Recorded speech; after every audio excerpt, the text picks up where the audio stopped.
faster. I'm going to the maximum. I'm going to the maximum. I'm going to the maximum. I'm bigger, bolder, faster. Bigger, bolder, faster. Moi aujourd'hui, je suis là pour vous parler du vieillissement articulaire. Ce que j'aimerais qu'on fasse, je vais vous présenter différentes choses autour du vieillissement articulaire et éventuellement de ses conséquences, surtout de la prévention. Et donc j'aimerais qu'en fait on fasse un échange, c'est-à-dire que quand vous avez des questions à poser tout de suite, demandez-les. Si ça vous vient, n'hésitez pas, d'accord ? Le vieillissement articulaire, écoutez, là si je regarde déjà autour de moi, on voit plusieurs slides avec des gens qui marchent, qui sont en activité. Donc, contrairement à ma collègue qui passait juste avant moi, je ne vais pas vous demander d'être hyper rigoureux et timoré dans vos déplacements. Je vais vous demander d'user et abuser du mouvement. C'est vraiment la chose qui va nous permettre, c'est la technique qui va nous permettre d'avoir le moins de problèmes de vieillissement articulaire, ou en tout cas d'avoir un vieillissement qui se passera le mieux possible.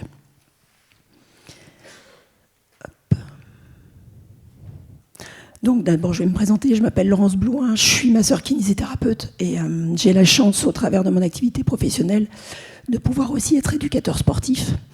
Donc je donne des cours de yoga, de pilates, d'activité physique adaptée, d'école du dos.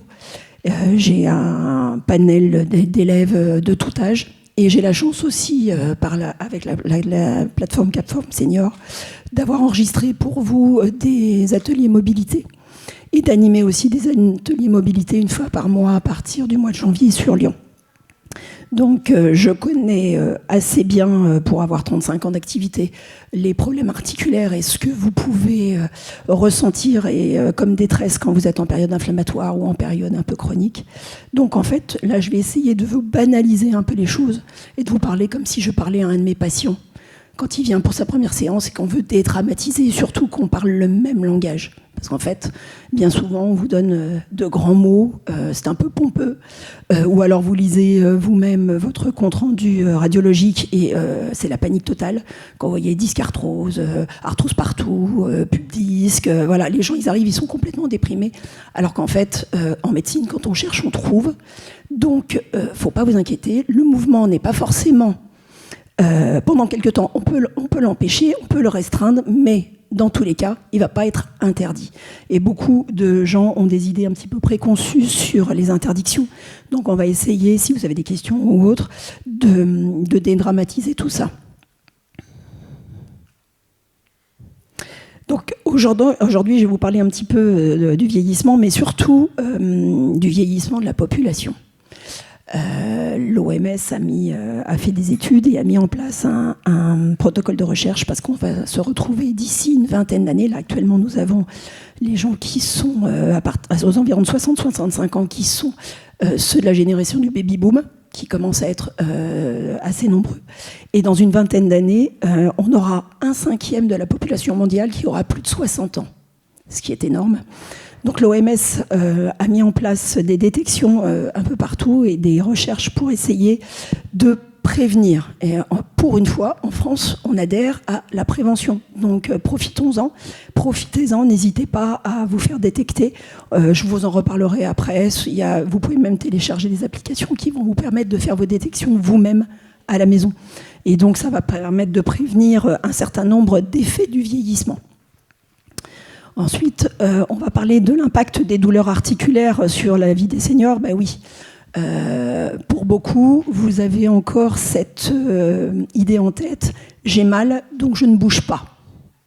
Non. On a mal, on bouge. On a une tendinite, on bouge. On a quelques douleurs, on va moins bouger. Mais dans tous les cas, on ne s'arrête plus comme on pouvait le faire auparavant.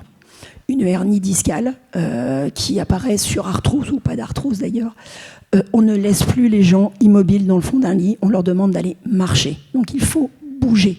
L'impact des douleurs articulaires sur la qualité de vie, c'est aussi si je ne bouge pas, je ne sors plus. Si je ne sors plus, je n'ai plus de vie conviviale, de vie sociale. Et petit à petit, je m'isole et je ne fais plus partie d'un système dans lequel j'étais bien intégrée. On s'isole, on devient parfois un petit peu plus sourd, on mange moins bien, on perd au niveau musculaire, on perd au niveau articulaire, et après, petit à petit, on glisse tout doucement vers une perte d'autonomie.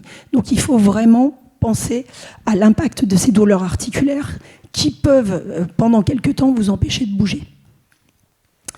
Ensuite, quand je vous explique, quand je vous note que le vieillissement, c'est pas une fatalité, mais souvent c'est lié à des facteurs modifiables, c'est tout simplement qu'en fait, ce vieillissement, cette dégradation articulaire, elle peut avoir différentes causes qu'on va reprendre ensuite, mais surtout, elle peut être liée aussi à votre alimentation qui peut être inflammatoire, pro-inflammatoire, qui peut accentuer certaines maladies inflammatoires, comme la polyarthrite, comme la spondylarthrite ankylosante, qui peut aussi dégrader un peu vos articulations et accélérer l'apparition d'arthrose, puisque ça déstabilise un système.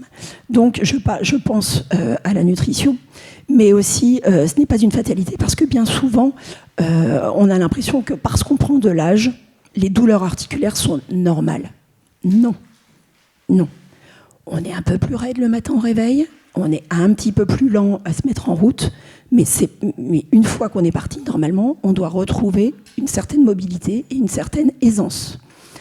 L'histoire de la fatalité, c'est que bien souvent, on pense que l'âge signifie arrêt des activités.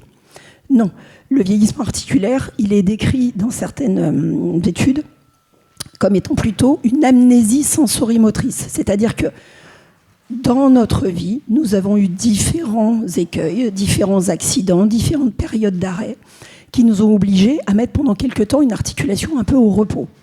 Que ce soit un genou, une main, une épaule, on l'a mise au repos. Simplement derrière, on a oublié de la réintégrer dans notre système et surtout de la réintégrer dans les chaînes musculaires.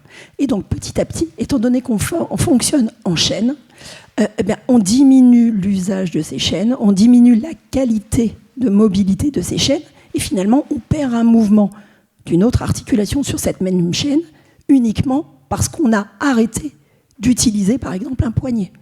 Un poignet a été immobilisé pendant quelque temps, on travaille en rééducation la main, le poignet, mais on oublie qu'au-dessus, on a un coude, qu'on a une épaule, et pendant quelque temps, si on avait la main en écharpe, on est resté sur des zones assez basses, à portée de main, et on a oublié d'utiliser toutes les amplitudes. Donc ça va être important d'aller retravailler et redonner de la mobilité partout, après chaque période d'arrêt, quel que soit l'âge. D'accord ? Donc, quand on décrit le processus de vieillissement, on dit que c'est, dans la définition, que c'est un processus qui est continu et progressif d'altération des tissus dès l'âge adulte. Ça veut dire qu'en fait, le vieillissement commence déjà à l'âge de 20-25 ans.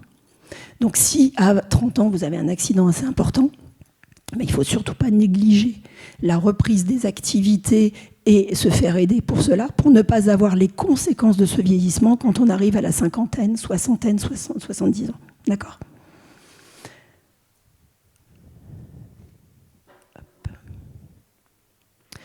Donc, qu'est-ce que la douleur articulaire ? Alors, en fait, il y a deux types de douleurs articulaires. On va parler de la douleur aiguë. La douleur aiguë, c'est celle qui vous indique que quelque chose ne va pas et qu'il va falloir mettre un peu au repos ou mettre en stand-by une zone articulaire. Ça peut être aussi suite à une intervention chirurgicale. Ça peut être suite à une fracture. Donc là, il y a nécessité de restauration. Donc effectivement, cette douleur aiguë, on va la traiter par une mise au repos et se faire accompagner, bien évidemment. Moi, je suis là en tant que masseur kinésithérapeute, je ne suis pas du tout médecin, ni rhumatologue, ni spécialiste, mais se faire accompagner par un traitement qui a été élaboré par les spécialistes. Donc, la douleur aiguë, oui, elle peut nécessiter parfois une immobilisation, mais attention, derrière, il va absolument falloir récupérer les amplitudes et les mobilités et la force musculaire, d'accord ? Ensuite, on a la douleur chronique. La douleur chronique, c'est celle qui apparaît parce qu'elle est persistante et récurrente, surtout au-delà de 3 mois, sans diminution de la gêne qu'elle provoque. Donc, celle-ci, elle répond mal en général au traitement. On a essayé différents traitements médicamenteux, on a essayé des traitements en kinésithérapie, on a essayé des traitements dans différentes techniques. Et en fait, finalement, on se rend compte qu'on est un peu en errance, on se retrouve un petit peu dans le flou, on ne sait pas trop comment faire, comment agir, et donc on se retrouve avec une détérioration de nos fonctions, c'est-à-dire qu'on utilisera un peu moins. On a une période de poussée articulaire, de poussée d'arthrose, par exemple. On se dit, oh non, non, non, là je vais rester au repos, et puis je vais prendre des anti-inflammatoires, et ensuite je vais attendre un petit peu, puis non, finalement on ne réagit pas bien aux anti-inflammatoires. Pourquoi ? Parce qu'en fait on a oublié qu'à côté il fallait faire quelques exercices, et ensuite c'est un cercle sans fin, un cercle vicieux qui se met en place, et petit à petit on réduit notre périmètre de marche, on réduit nos exercices, on ne se baisse plus pour aller vider le lave-vaisselle le matin, on a du mal à mettre nos chaussettes, et ainsi de suite. Et finalement, on se retrouve avec une détérioration de toutes nos mobilités. Donc ça va être aussi à prendre en compte. Il faut réussir à faire la distinction entre la douleur articulaire et la douleur chronique. Il faut vraiment que vous arriviez aussi à faire maintenant une différence entre vos types de douleurs.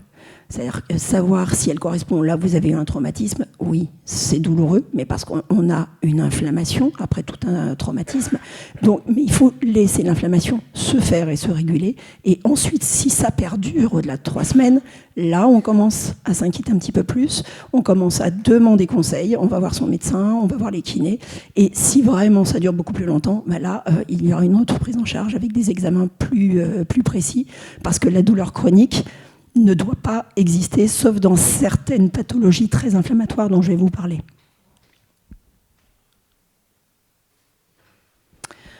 Les causes courantes des douleurs chez les seniors, elles peuvent varier. Alors, vous en avez en général, ce qu'on rencontre le plus dans nos cabinets, ce sont les genoux, les hanches. C'est aussi ce qu'on rencontre le plus dans les cabinets des chirurgiens. Ensuite, on a la main, avec notamment les arthroses du pouce, qui sont très fréquentes chez les gens qui ont travaillé manuellement. Donc, ce sont les 3 principales. Ensuite, on a aussi l'arthrose au niveau de la colonne. Mais si je ne l'ai pas mis comme étant cause courante chez les seniors, c'est parce que l'arthrose au niveau de la colonne, on la retrouve à partir de 25 ans. À partir de 25 ans, dans nos cabinets, désormais, ce qui est dû à la sédentarité. On a de plus en plus de gens qui souffrent d'arthrose, avec une arthrose qui va provoquer une diminution de leur mobilité. La sédentarité, n'oubliez pas, c'est passer au moins 6 heures assis par jour, sans compter la période où on va se coucher. 6 heures assis par jour, ça peut être dans le canapé, dans la voiture, au bureau, vous voyez un peu, 8 heures au bureau assis, plus finalement la voiture pour aller au bureau, revenir du bureau, plus ensuite, après avoir fait ses activités, manger, aller se poser dans le canapé, on est largement sédentaire. D'accord ? Et la sédentarité, c'est une des causes principales, en fait, des douleurs articulaires par la suite, et chez les seniors notamment. En tout cas, pour ceux qui cessent leur activité professionnelle et qui ne prennent pas le relais tout de suite avec une activité physique régulière. Donc, par activité physique régulière, j'entends vous pouvez passer par de la mobilité, à faire un petit peu tous les jours, aller faire de la marche, aller nager, faire du vélo d'appartement, mais avoir toujours une notion d'activité quotidienne. Si certains jours, vous n'avez pas vraiment le temps de faire vos petits rituels, au moins 5 minutes de mobilité associée à votre respiration. Et là, vous allez du coup avoir des effets qui vont perdurer et entretenir ceux que vous avez déjà mis en place. C'est clair ? Alors, on va parler de ce qui est le plus connu, l'arthrose. Donc, l'arthrose, en fait, comment on la reconnaît ? C'est une douleur qui est plutôt un peu sourde, qui apparaît progressivement, qui est aggravée la nuit. Souvent, les gens décrivent des douleurs à partir de 3-4 heures du matin, qui les réveillent. Ou alors décrivent aussi le fait de ne plus pouvoir rester longtemps au lit le matin. Ils aimeraient bien, mais ils n'arrivent plus parce qu'en fait, ils ont mal, ils sont obligés de se lever. Pourquoi, en fait, la douleur, elle est présente de cette façon-là en fin de nuit et au petit matin ? C'est tout simplement parce qu'en fait, il n'y a plus de mobilité la nuit. L'arthrose, c'est une usure prématurée de votre cartilage qui fait que votre articulation n'est pas utilisée de façon cohérente et normale dans la journée. Donc on a des toxines qui s'installent au niveau musculaire et lorsque la nuit vous êtes immobile, eh bien la pompe musculaire n'agit plus, ne chasse plus vos toxines et ne permet plus à l'oxygène de venir dans vos tissus. Et donc on se retrouve avec des échanges qui sont diminués. Et si on a une réduction des échanges, on a forcément les toxines qui s'installent, qui restent présentes et qui vont finir par vous obliger à vous lever le matin pour drainer tout ça. Tout simplement parce qu'en fait, ça devient trop douloureux pour vous. Donc, c'est pour ça que l'arthrose gêne souvent le sommeil en fin de nuit. Alors, les symptômes, donc on a des poussées nocturnes, on a aussi des douleurs d'arthrose dans la journée.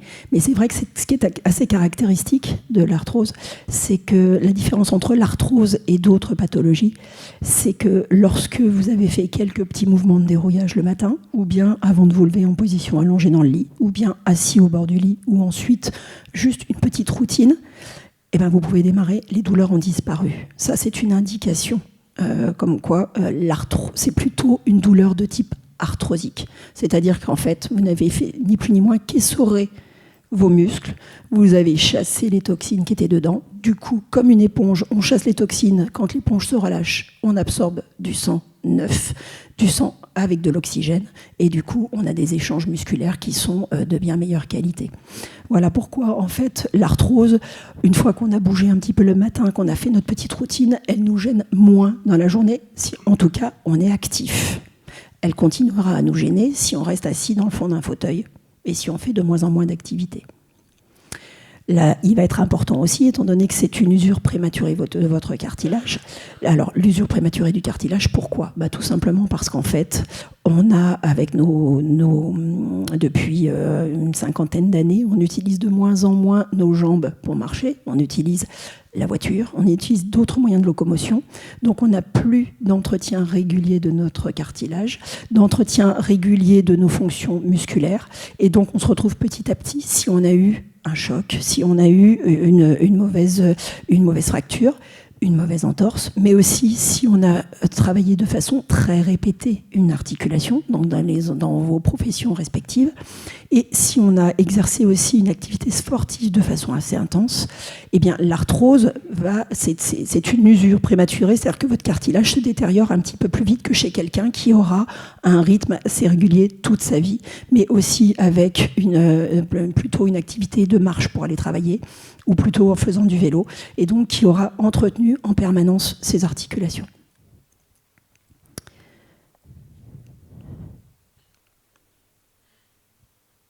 Je vous parle un tout petit peu de la goutte parce que ça peut parler à certains. Souvent, on retrouve des crises de goutte à partir de 50-55 ans à peu près. La crise de goutte, elle, va plutôt être une douleur qui va être intense, soudaine et chaude. C'est-à-dire que quand vous, au contraire de l'arthrose, sauf en période très inflammatoire, quand vous touchez votre articulation, elle est un peu gonflée, elle est un peu œdémaciée éventuellement, mais elle n'est pas chaude. Quand vous touchez une articulation, et notamment dans la crise de goutte, ça va toucher le gros orteil au niveau du pied. Là, votre gros orteil va être douloureux, mais aussi il va être chaud. Donc ça, c'est une indication. Et en général, ça touche quand même le gros orteil. On a quelques crises de goutte au niveau du genou, avec des petites irradiations au niveau des orteils, mais principalement le gros orteil. Donc si un jour, vous vous réveillez avec ces douleurs-là, ou si ça apparaît dans la journée, pensez à ça, et à ce moment-là, il faut quand même consulter votre médecin, parce que malgré les petits traitements qu'on peut mettre en place, et ma collègue d'avant vous a dit attention aux automédications, donc on peut rester sur des choses superficielles, c'est-à-dire éventuellement de l'argile, des huiles essentielles, déjà pour calmer la glace aussi, pour calmer un peu les douleurs.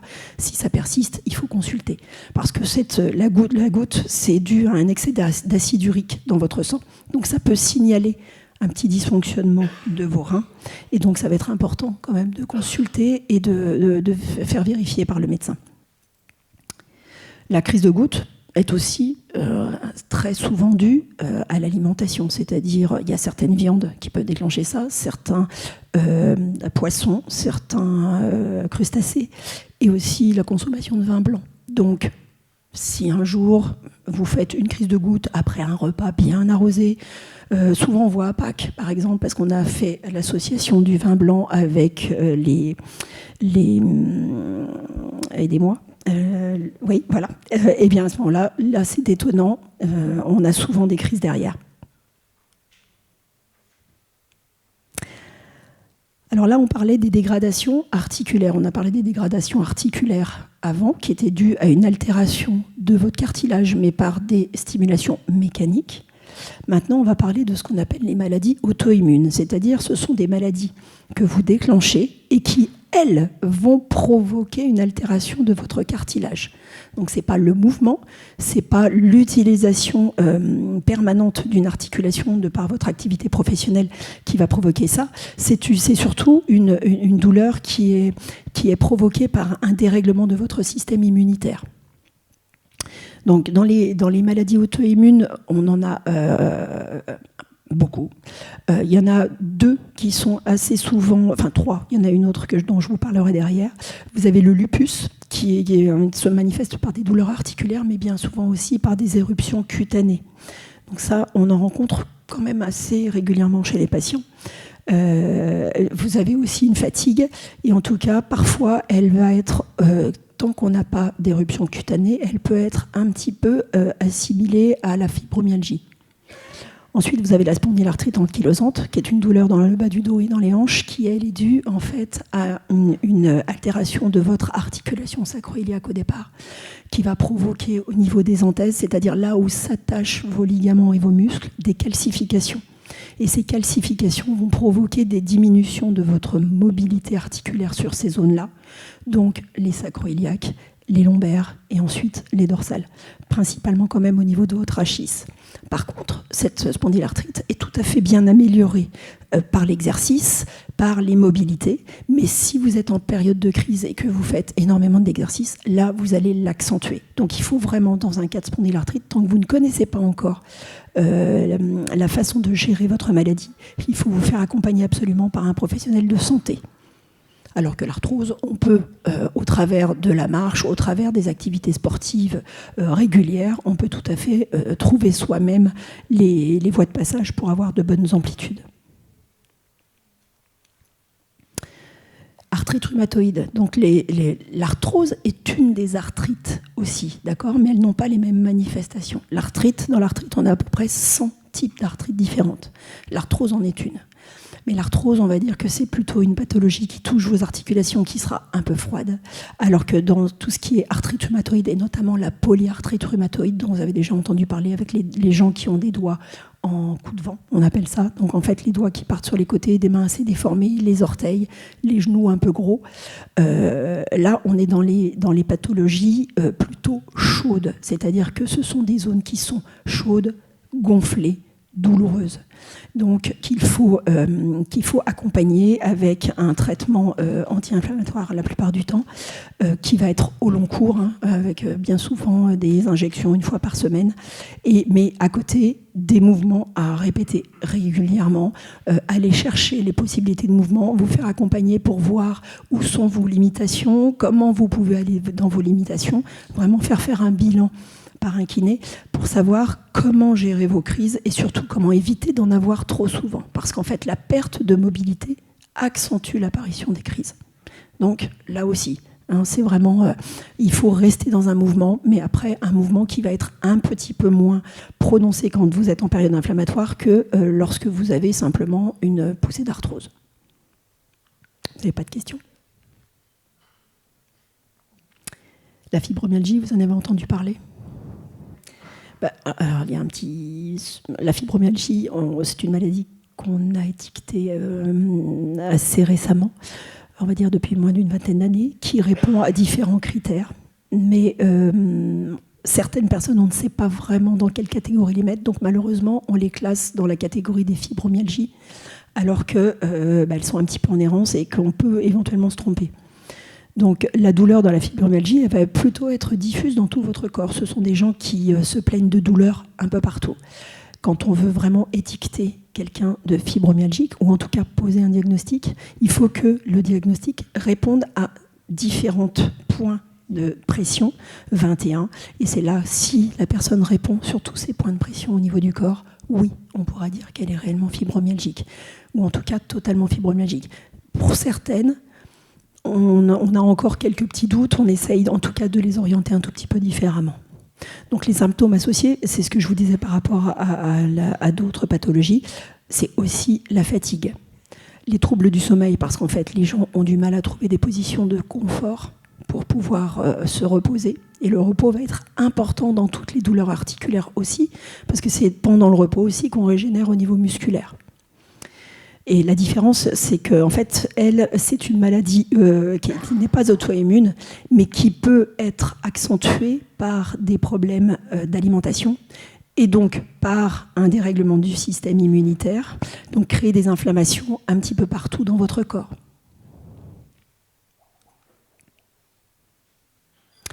Dans l'autre catégorie des douleurs qu'on peut retrouver chez les seniors et qui sont assez typiques, mais qui découlent souvent de problèmes arthrosiques, de problèmes biomécaniques, on a les bursites et les tendinites. Donc, ce sont des inflammations en fait, qui sont principalement situées dans les articulations telles que les épaules, les poignets, les coudes.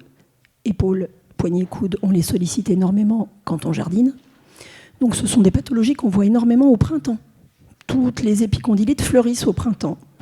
Donc les coudes sont tous enflammés, les épaules parce qu'en fait on manque de mobilité, donc on a utilisé de façon un peu excessive certains muscles et pas d'autres.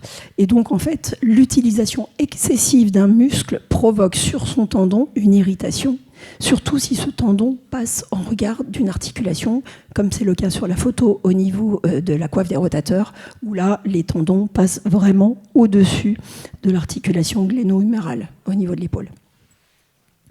Donc, on met en corrélation très souvent ces douleurs avec l'arthrose, parce qu'en fait, dans l'arthrose, on a une diminution de la mobilité. Donc, si on a une diminution de la mobilité, on a une diminution de l'utilisation musculaire. Le muscle, à partir de 50 ans, on est touché par ce qu'on appelle la sarcopénie, c'est-à-dire qu'on perd 1% de masse musculaire par an. Et si on ne fait pas régulièrement des exercices, nos muscles perdent de leur puissance, de leur efficacité, et donc on demande beaucoup trop aux tendons. Et c'est pour ça qu'on se retrouve avec des inflammations qui sont récurrentes.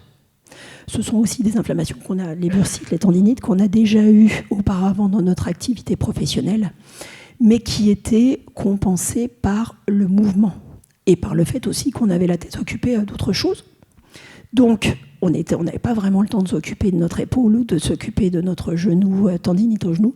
Donc, on a laissé un petit peu tomber, on a un petit peu oublié. Et au moment où on arrive à la retraite, qu'on a un petit peu plus de temps pour penser à ça, là, ça, quoique le senior, c'est à partir de 60 ans. Donc, tout le monde n'est pas à la retraite à 60 ans. Mais c'est là qu'en fait, on se retrouve avec quelques tendinites qui réapparaissent, ou des capsulites. Les capsulites se touchent principalement l'épaule. Et donc là, on a une perte de notre mobilité totale, partielle ou totale. Donc, les facteurs de risque pour les bursites et les tendinites, on parle surtout, si on parle de l'âge, c'est surtout en fait l'effet cumulé des traumatismes durant toute notre vie qui précédait, des traumatismes qu'on a pu avoir au niveau du sport, au niveau des accidents qu'on a pu rencontrer durant notre vie et aussi dans notre activité professionnelle. Donc le mode de vie, oui, la sédentarité, là, plus de 7 heures assis par jour, c'est 6 heures maintenant. Et l'alimentation déséquilibrée, tout ça, ça favorise les tendinites. Et quand on parle d'alimentation déséquilibrée ou soucis alimentaires, on pense surtout à tout ce qui est acidité dans les tissus.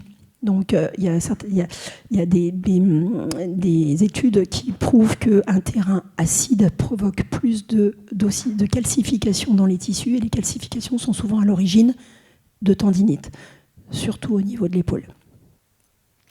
En conséquence, on va avoir une réduction des amplitudes, puisqu'en fait, on met au repos, entre guillemets, notre articulation. C'est surtout parce qu'en fait, moi ça fait 35 ans presque que je suis diplômée, je vais dire que pendant une bonne vingtaine d'années, j'ai appris qu'une tendinite, on l'immobilisait.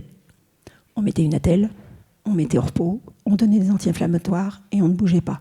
Non, toutes les études maintenant, qui sont des études beaucoup plus poussées, parce qu'en fait, on les fait de façon très randomisée, ont permis de montrer qu'il faut garder du mouvement.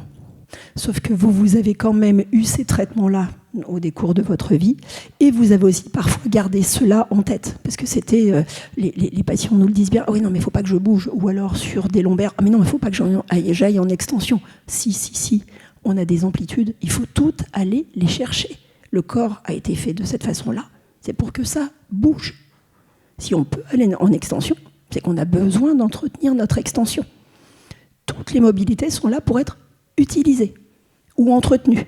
Donc, Il faut vraiment faire un petit check de toutes les mobilités avec ou un praticien de santé ou un animateur d'activité physique adaptée pour vraiment passer en revue toutes vos articulations et toutes leurs fonctions et aussi toutes les amplitudes articulaires que vous avez à tous les niveaux. Et c'est de cette façon-là que vous arriverez à maintenir un bon état musculo-squelettique.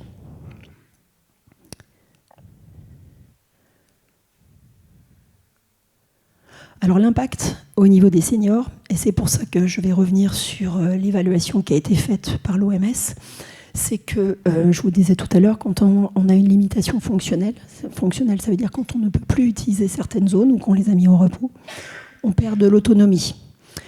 On se retrouve avec des difficultés dans notre activité quotidienne. Donc on est obligé de faire appel à des aides. Alors qu'en fait, on pourrait tout à fait, avec une régularité dans les exercices, une régularité dans les petites mobilités, on pourrait tout à fait suppléer ça. Il faut simplement être un peu patient pour que votre corps comprenne que vous mettez en route un système qui doit réagir, il va se mettre à refonctionner, il va se mettre à apprécier. Au début, c'est pas très sympa de venir travailler sur une amplitude de hanche qui est un petit peu délicate. Donc, il faut persévérer, il faut aller par petites quantités. Je préfère dire à mes patients, quand mes patients me demandent, je leur dis, je préfère que vous fassiez 5-6 minutes par jour que 2 ou 3 fois par semaine, une demi-heure. Parce qu'au moins 5-6 minutes par jour, si vous prenez un secteur à chaque fois, vous êtes sûr d'avoir fait travailler tout ce secteur, vous êtes sûr de ne pas vous être fait mal, et ça ne va pas devenir trop pesant pour vous. Et petit à petit, en fait, vous allez prendre goût, parce que vous allez vous rendre compte que vous faites beaucoup plus de choses, et de façon plus aisée, et en tout cas avec beaucoup moins de fatigue. Donc, faites très, très régulièrement des petits exercices, ou même par petites séquences de 2 minutes, plusieurs fois dans la journée. Vous dites, aujourd'hui, le thème, ça sera mon genou-cheville. Et aujourd'hui, je vais faire des petits squats, et je vais faire un travail de cheville. Et j'en ferai 10 toutes les 3 heures. Ou 10 à chaque fois que je passe dans la cuisine. Ou, voilà, il faut que ça soit sous forme de jeu aussi, pour qu'il y ait un côté ludique et pas un côté contrainte. Voilà. Le mouvement, c'est vraiment la vie. Donc il ne faut pas que ça soit une contrainte.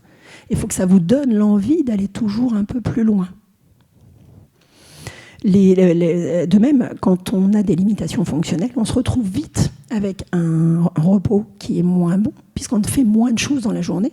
Donc on dort moins bien, et donc on se retrouve avec des troubles du sommeil, des anxiétés qui s'installent en se disant « Oh là là, mais non, mais je ne vais pas y arriver. Non, mais ce n'est pas la peine que j'aille m'inscrire au groupe de marche nordique. De toute façon, ils vont trop vite pour moi. » Non, dans tous les groupes, il y a des niveaux différents. Donc, allez, osez. Et surtout, le plus difficile, c'est de se présenter la première fois.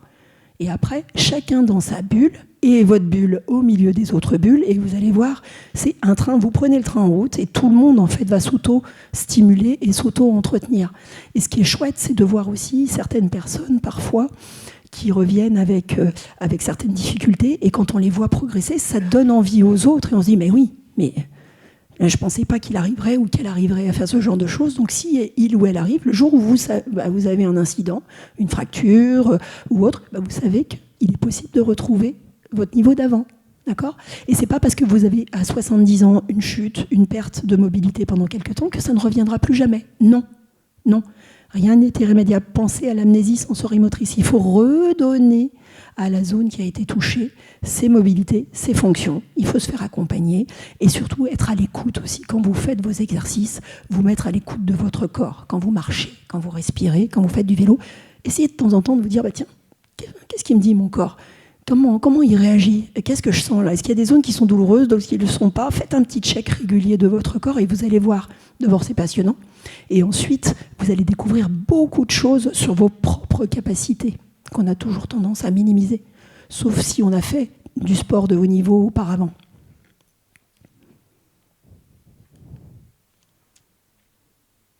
Alors, comment agir efficacement ? C'est ce que je disais tout à l'heure. Donc, en faisant des mobilités tous les jours, en faisant aussi, comme cet exemple-là, des automassages. L'automassage aussi, c'est une forme de mobilité. Quand on touche sa cheville, son genou, un peu chaque jour, on se rend compte, tiens, ce matin, c'est bizarre, c'est plus épais, c'est plus chaud. on va peut-être faire un petit peu plus attention à cette zone-là dans la journée, où on va la chouchouter un tout petit peu plus en disant « Non, je vais aller faire mes mouvements quand même sur cette zone-là, mais je vais y aller avec un peu plus de modération. Je vais essayer de découvrir qu'est-ce qui me fait mal, pourquoi elle est chaude, pourquoi est-ce que ça correspond à quelque chose que j'ai fait hier, les jours précédents. » Voilà, essayez d'identifier à chaque fois pourquoi il y a une différence. Donc, les exercices d'activité physique, ça peut être ceux que vous retrouverez sur la plateforme Gapform Senior. Je ne sais pas si vous êtes habitués à y aller. Donc, en fait, sur cette plateforme, vous allez retrouver des exercices de yoga, de pilates, de mobilité articulaire, c'est moi qui les ai tournés, de respiration, renforcement musculaire. Alors, le renforcement musculaire, ça me permet d'arriver là-dessus. Bien souvent, on dit « Oh, mais non, mais là, au-delà de 70 ans, je ne vais plus aller en salle de gym. » Bah si. Au contraire, il faut les soulever de la fonte, comme on dit. C'est-à-dire que plus vous utilisez des charges, donc bien évidemment avec une adaptation progressive, plus vous allez stimuler la création de nouvelles fibres musculaires, régénérer vos muscles, et plus vous allez récupérer votre muscle. N'oubliez pas, je vous ai dit tout à l'heure, 1% par an à partir de 50 ans, on perd. Donc, ça va relativement vite, et dès qu'on est un peu arrêté, immobilisé pendant 3 ou 4 jours, ça fond encore plus vite. Donc, n'hésitez pas à aller en salle pour vous faire accompagner, pour faire des exercices. Faites sinon chez vous, vous demandez à votre kiné, à votre préparateur en activité physique adaptée de vous faire quelques petits combos d'exercices.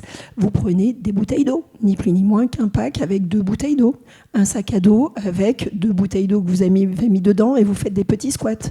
Si vous avez pris cette habitude-là, vous allez voir régulièrement, vous allez pouvoir augmenter tout doucement vos charges et vous allez retrouver de la force, l'efficacité, et vous aurez aussi un impact sur vos douleurs articulaires. Parce qu'en fait, la pression au niveau de vos zones articulaires quand vous faites l'exercice permettra de stimuler encore la régénération aussi articulaire. Et tout de suite, ça me fait penser à un exercice que si vous avez un vélo d'appartement, donc on va redonner une vie au vélo d'appartement, 18 à 20 minutes par jour à 0 intensité, c'est-à-dire qu'on ne fait que mouliner sur notre vélo en regardant une série ou en écoutant un podcast, si vous voulez vraiment vous occuper, sinon en faisant un peu de cohérence cardiaque, si vous connaissez, ça c'est très intéressant. 18 à 20 minutes à 0, ça reconstitue le cartilage. Donc, il y a vraiment un effet qui a été prouvé, qu'on a étudié aussi sur des rugbyman professionnels, donc qui ont des impacts sur les rotules, et c'est notamment au niveau des rotules. Ça permet d'abraser la partie postérieure de votre rotule et d'éviter d'avoir ces douleurs de genoux. Et bien souvent, en fait, votre rotule ne bouge plus suffisamment. Et c'est elle qui est à l'origine de douleurs au niveau de votre genou, qu'on identifie parce qu'on va faire une radio, on va dire « Ah vous avez une arthrose ». Mais non, ce n'est pas juste l'arthrose visuelle, c'est parce que votre rotule manque de mobilité. Donc, moulinez 18-20 minutes par jour, tous les jours, et vous allez voir, vous en tirerez de grands bénéfices. Les thérapies complémentaires, donc on a la physiothérapie et l'acupuncture. La physiothérapie, ça va être ce qu'on va pouvoir retrouver chez le kiné, mais maintenant un peu partout. Ça peut être les courants ontalgiques, c'est-à-dire les petits appareils d'électrothérapie avec les électrodes. On peut tout à fait les utiliser quand on a quelques douleurs.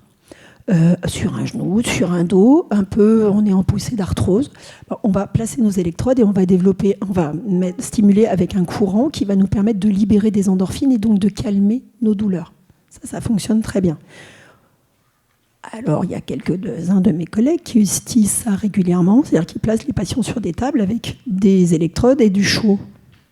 C'est ce qu'ils utilisent en fait, les TENS. Donc on peut les utiliser aussi à la maison avec des petits appareils transportables, pas coûteux du tout, mais qui rendent vraiment service sur des articulations comme genoux, chevilles, épaules, mais aussi au niveau du dos. D'accord ? La physiothérapie, on a aussi la chaleur qui est considérée comme étant de la physiothérapie. La chaleur ou le froid. Bien souvent, les patients me demandent « Qu'est-ce que je fais ? Je mets de la chaleur, je mets du froid ?» Eh bien, il faut que vous testiez comment votre corps vous réagit et ce qu'il apprécie le plus. Généralement, sur les douleurs articulaires, on mettra plutôt du chaud pour soutenir le processus d'inflammation. C'est quoi une inflammation ? C'est rougeur, chaleur, douleur. Il ne faut pas la freiner totalement, cette inflammation. Il faut la laisser, mais il faut l'aider à bien fonctionner. Pourquoi la rougeur? C'est parce qu'en fait, quand on a une douleur articulaire, le corps envoie beaucoup de sang sur cette articulation pour apporter un maximum d'oxygène et les cytokines éventuellement pour gérer l'inflammation. Ensuite, pourquoi c'est gonflé? Parce qu'on a un œdème. L'œdème est nécessaire aussi pour évacuer ensuite toutes les toxines et pour gérer l'inflammation. Et pourquoi on a la douleur? Parce qu'à cause de l'œdème, notre articulation est un peu gonflée, donc ça fonctionne moins bien. Avec la chaleur, si vous appliquez de la chaleur, vous allez accélérer ce système de vascularisation. Et du coup, la chaleur, déjà, ça apaise. Et surtout, ça va permettre d'aider votre inflammation à se gérer convenablement. Donc, n'hésitez pas à utiliser la chaleur. Le froid, lui, va plutôt avoir un effet antalgique sur certaines tendinites, mais momentané. C'est juste pour vous calmer un peu dans la douleur, pour vous permettre de vous reposer, mais ne l'utilisez pas systématiquement, sinon on va à l'opposé de ce que j'étais en train de vous dire sur la notion de chaleur. D'accord ? Donc vous pouvez utiliser les deux sur une articulation quand elle est douloureuse. On peut utiliser les deux et se dire, le soir, je vais plutôt utiliser un peu de chaleur et le matin, j'ai besoin de pouvoir faire des choses, donc je vais mettre du froid. Mais attention, si vous avez mis du froid pour faire des activités, faites-les dans des zones où vous ne risquez pas de mettre en péril votre tendon. C'est l'inconvénient du froid, c'est que ça anesthésie et que parfois les gens se mettent à faire des activités et dégradent leur tendon. À propos de physiothérapie, vous avez aussi ce qui fonctionne très très bien, et notamment sur les maladies inflammatoires, c'est la cryothérapie corps entier en cabine. Ça fonctionne très bien. Donc j'en ai pas, donc je ne vais pas en faire de la publicité, ne vous inquiétez pas, mais ça fonctionne très très bien. Par petites séquences, des petites cures de 3 à 5 séances, ou sinon en local aussi, on peut les utiliser.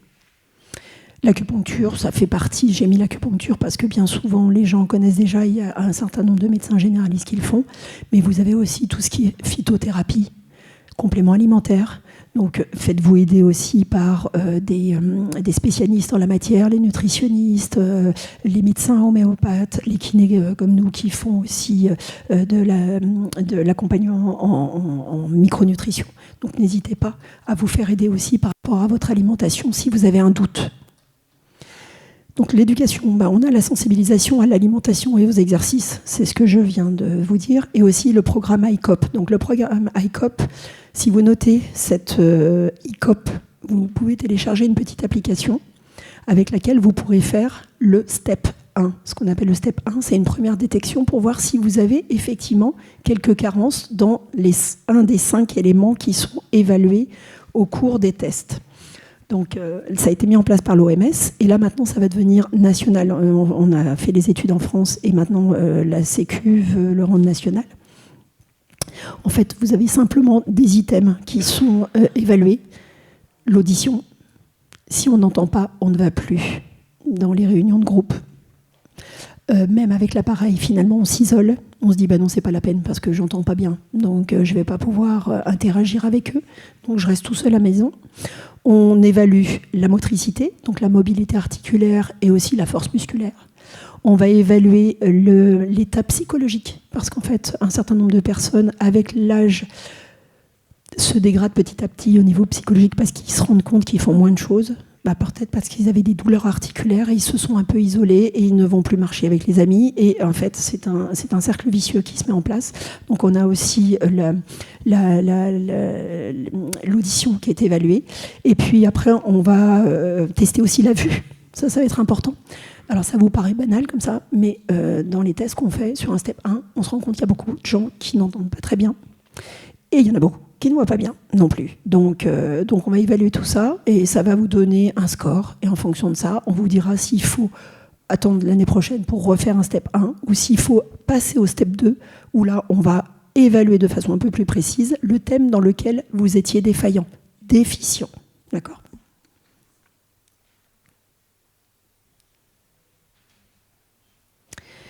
Donc, quand on parle d'un alignement corps et esprit, et on le voit maintenant beaucoup, on voit beaucoup de gens en mouvement, beaucoup de gens en vélo, beaucoup de gens en marche nordique. La marche nordique, ça a pris beaucoup, parce qu'en fait, ça a été mis en place au départ, surtout par Roselyne Bachelot, qui demandait à la Ligue d'athlétisme de trouver quelque chose pour faire bouger les gens sédentaires.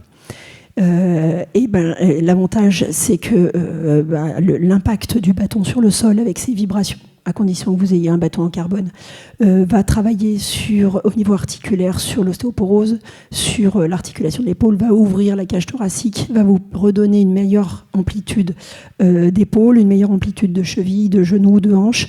Il y a le côté convivial aussi, qui est très important. Et il y a le côté cardiovasculaire avec une redynamisation de tout votre système cardio-respiratoire qui va être vraiment très importante. Donc ce qu'il faut, c'est surtout redonner, lorsque vous commencez à sentir un peu un coup de mou dans votre vie globale, en disant j'en fais moins qu'avant quand même, je suis un petit peu...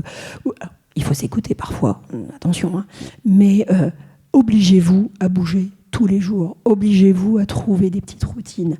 Et si vous vous obligez pendant 21 jours, c'est ce qu'on appelle la plasticité cérébrale, votre corps après vous demandera. C'est presque comme une drogue, il vous demandera.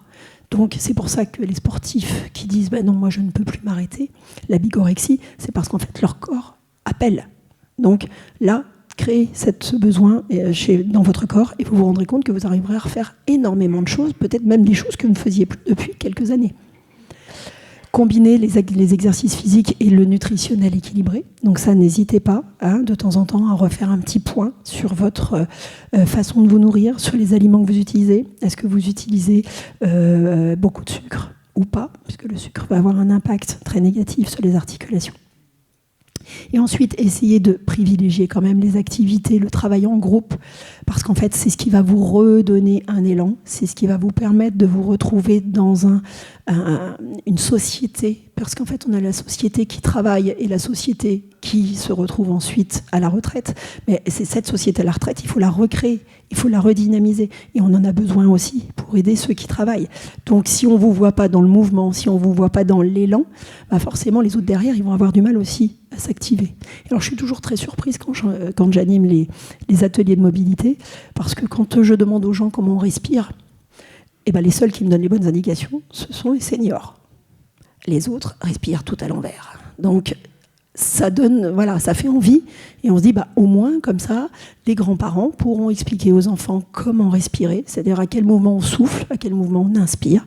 Et puis, pourront comme ça stimuler les nouvelles générations, leur donner l'envie d'aller rechercher un petit peu plus. Et puis, si les nouvelles générations derrière vous trouvent en super forme, et ils vont être jaloux. Et donc, ils vont se mettre à bouger. Et mine de rien, c'est un effet de masse qui va être important. Et les douleurs articulaires que vous avez peut-être maintenant, eux les éviteront ensuite, parce que eux, ils ont une vie sédentaire encore plus importante que vous ne l'aviez. D'accord ? Donc vraiment, il faut se mettre à retravailler en groupe, pourquoi pas en intégrant aussi des plus jeunes, pour montrer que le mouvement, c'est important, et qu'à quel que soit l'âge, on peut réussir à faire des activités sans aucun souci. Voilà, c'est pour ça que je vous disais que le vieillissement articulaire, c'est pas une fatalité. C'est pas parce qu'on prend 1 an de plus chaque année qu'on doit s'écraser un petit peu plus et se dire « Ah ben non, là, j'ai des douleurs partout, là, je peux plus faire. » Si, il faut aller, il faut bouger, il faut vraiment oser se trouver un petit rituel. Ne pas hésiter à aller dans des cours avec des beaucoup plus jeunes. Et vous inquiétez pas, moi, régulièrement, je vois les seniors qui sont, hommes et femmes, parce que j'ai les deux, beaucoup plus alertes et beaucoup plus en phase que les plus jeunes. Et beaucoup mieux dans leur corps. Ils savent où ils en sont dans l'espace, alors que les plus jeunes, ça devient un petit peu catastrophique. Voilà. Est-ce que vous avez des questions ? Alors attendez, je vais venir vers vous.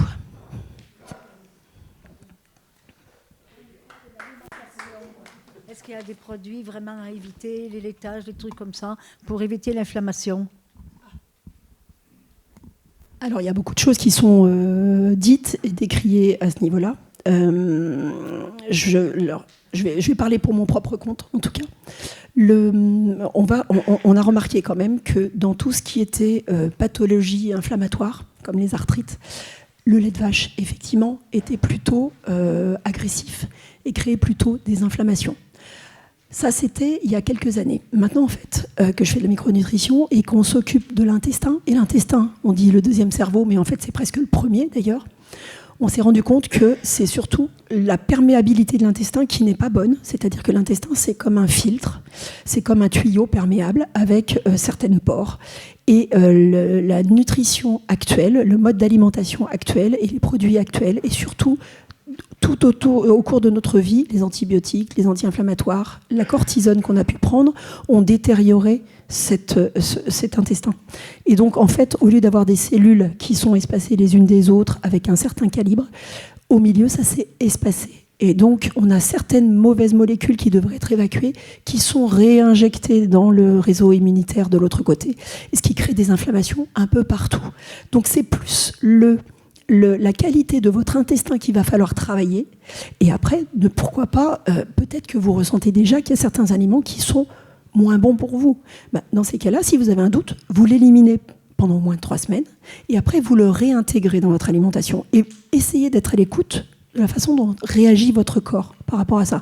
Et là, on ne peut pas dire de façon globale, oui, tel produit c'est pas bon, tel produit c'est bon. Il y a des corps qui les gèrent très bien, et il y en a d'autres beaucoup moins. Pourquoi ? Parce que bien souvent, en fait, la qualité, la perméabilité de l'intestin n'est pas bonne. Et le sucre détériore la qualité de cet intestin. Et les sucres, on en a partout. Et le sucre, c'est pire que la cocaïne. On a plus de dépendance au sucre que dépendance à la cocaïne. Et le sucre, parce qu'en fait, il y a des sucres cachés de partout. Donc, bien souvent, les gens disent non, mais moi, je ne mange pas de sucre. Ah, bah oui, vous ne mangez pas de pain, vous ne mangez pas de pommes de terre, vous ne mangez pas de pâtes. Ah, bah oui.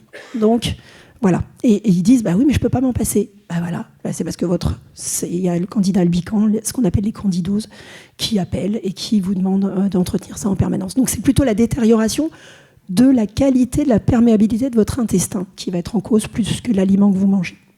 Voilà. Il n'y a pas d'autres questions ? J'espère que je vous ai dit. Merci.